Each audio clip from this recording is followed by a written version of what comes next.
Las Vegas, at Miami. Devin Achane's back.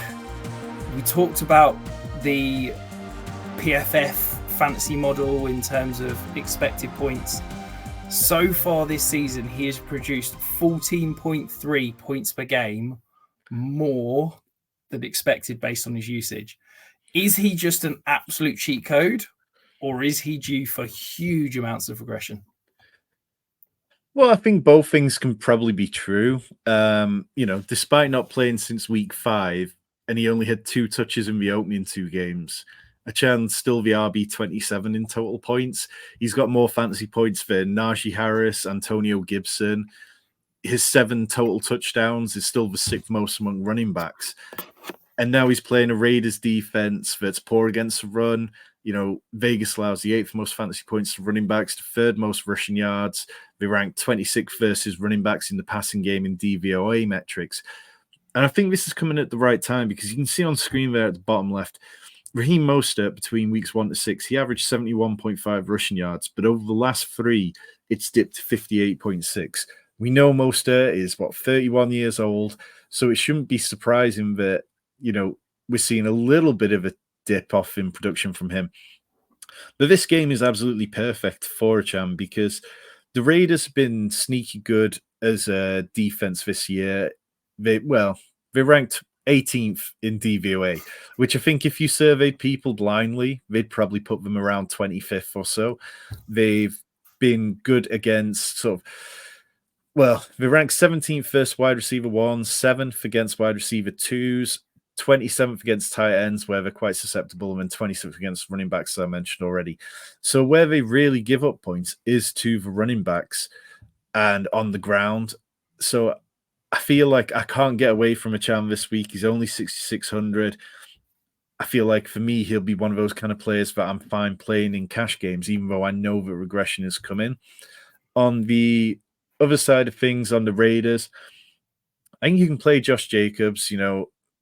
Miami allow 20th most points to running backs, so it's not an incredible matchup that way. But we saw that the Raiders, their game plan is to really feed Josh Jacobs, to really try and force targets to Davante Adams. And out of the two, I'd be more confident in Josh Jacobs being able to sustain fantasy points than Davante Adams if he's got some combination of Jalen Ramsey and Xavier Howard following him. But generally speaking, 46.5 just feels a little bit high for me. Yeah, I think I love the Josh Jacobs play. I think that, we keep hearing Antonio Pierce talking about building the team around Josh Jacobs, which feels slightly mental. But for the next few weeks, I think Josh Jacobs has got the potential to be a complete league winner for fantasy down the stretch. I think he's going to get the rock. And we know that if he's going to see 20 to 25 touches in some games, he's going to produce. And at that price in DFS, I think he's great. If you're in redraft and you're looking towards the playoffs, I think he's a potential go and buy now before he has another couple of big weeks and suddenly becomes a lot more expensive. The one question, I guess, is Jalen Waddle.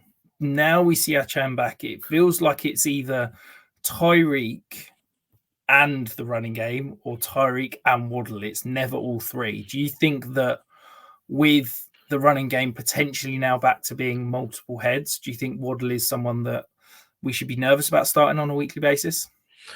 So Mike McDaniel talked going into the bye after the game in Germany about how much he wanted to use this bye week to figure out where they were going wrong with Jalen Waddle and try and jumpstart him and get him going. You look back across what he's done this season, he's only got 3 touchdowns. He's only had 1 game over 100 yards. He is the wide receiver 25, I think, off the top of my head, in points per game, which is disappointing given where he was drafted. He was drafted firmly in the 2nd round. I think that there's definitely potential for them to be able to work this out where both the running game and Tyreek and Jalen Waddle can all work together, because that's all there is. We don't need to worry about Durham Smythe. We don't need to worry about the wide receiver 3 on this team.